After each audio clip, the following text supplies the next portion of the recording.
Hello, ഇന്ന് നല്ല മഞ്ഞ് തന്നെയാണ് കേട്ടോ. ഇന്നലെ മഞ്ഞ് കൂടുതലായ കാരണം മുറ്റം അടിച്ചിട്ടില്ലായിരുന്നു. അത് കാരണം തന്നെ പ്ലാവിൽ ഇഷ്ടം പോലെ വീണ് കിടക്കുന്നുണ്ട്. അപ്പം ഇന്ന് മുറ്റടിക്കാൻ ഇറങ്ങിയതാണ് കേട്ടോ. മുഴുവനായിട്ടും അടിച്ചു വാരിതുപോലെ കൂട്ടി വെച്ചിട്ടുണ്ട്. ഇനി വൈകുന്നേരം നമുക്ക് നല്ല തണുപ്പ് വീഴുമ്പോൾ തീയിട്ടിട്ട് നമ്മൾ തീക്കായി കേട്ടോ. അപ്പം നമ്മൾ പത്തിരിയാണ് ഉണ്ടാക്കുന്നത് കേട്ടോ. അപ്പം അമ്മ 1.5 കപ്പ് വെള്ളത്തിൽ 1 ടീസ്പൂണോളം ഉപ്പിട്ടിട്ട് 1 കപ്പ് അരിപ്പൊടിയും ചേർത്തിട്ട് നല്ലപോലെ വഴറ്റിയിട്ട് ഇതുപോലെ വെച്ചിട്ടുണ്ടായിരുന്നു. അപ്പം ഞാനിതാ നല്ലപോലെ കുഴച്ച് ബോൾസ് ആക്കിയതിന് ശേഷം പത്തിരി മെഷീനിൽ വെച്ചതുപോലെ അമർത്തിയിട്ട് നമ്മളിതാ പലകയിൽ വെച്ചിട്ട് ഒന്നുകൂടെ പരത്തിയെടുക്കും കേട്ടോ. ഒന്നുകൂടെ റൗണ്ട് കിട്ടാൻ വേണ്ടിയിട്ട്. പിന്നെ അതാ ഈ അറ്റഭാഗമൊക്കെ ഇങ്ങനെ പൊട്ടിയിട്ടുണ്ടാവും. അപ്പോൾ നമുക്കൊരു വൃത്തി ഉണ്ടാവില്ലല്ലോ. അപ്പോൾ അതുപോലെ ഒരു അടപ്പ് വെച്ചിട്ട് ആ ഭാഗമൊക്കെ കട്ട് ചെയ്ത് മാറ്റിയാണ്.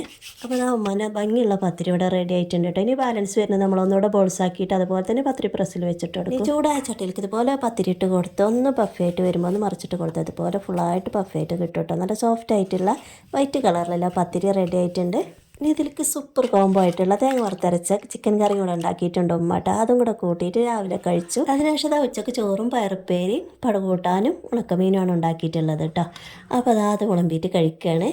അപ്പോൾ ഉമ്മാൻ്റെ അടുത്ത് വരുമ്പോൾ ഇതുപോലുള്ള നാടൻ രുചികളാണ് കൂടുതലായിട്ടും ഉണ്ടാക്കുക കേട്ടോ. നമ്മുടെ പഴമയുടെ രുചി അത് വേറെ ലെവലാണ്. ഹെൽത്തിയാണ്, ടേസ്റ്റിയാണ്. അതിനിടയ്ക്ക് നമ്മുടെ 2 കാന്താരി മുളകും കൂടെ എടുത്തിട്ടുണ്ട് കേട്ടോ. ഇനി എല്ലാം കൂടെ കൂട്ടി ഇതുപോലെ കഴിക്കാൻ സൂപ്പർ ടേസ്റ്റ് ആട്ടോ. ഇടയ്ക്ക് ഈ കാന്താരി മുളക് കടിച്ചും ക്രിസ്പി ആയിട്ടുള്ള നമ്മുടെ ഉണക്കമീനും ഉണ്ടെങ്കിൽ പൊളിക്കും. അതൊക്കെ കഴിച്ച് ഉറങ്ങി എണീറ്റ് വന്നപ്പോൾ നമ്മുടെ ഉമ്മ അതാ മലപ്പുറം സ്പെഷ്യൽ ചക്കരച്ചോറ് ഉണ്ടാക്കിയിട്ടുണ്ട്. അതിലൊക്കെ കോംബോ പപ്പടാണ് കേട്ടോ. അപ്പോൾ എണ്ണയൊക്കെ തണുത്തുറഞ്ഞിട്ടുണ്ട് ഈ തണുപ്പ് കാരണം.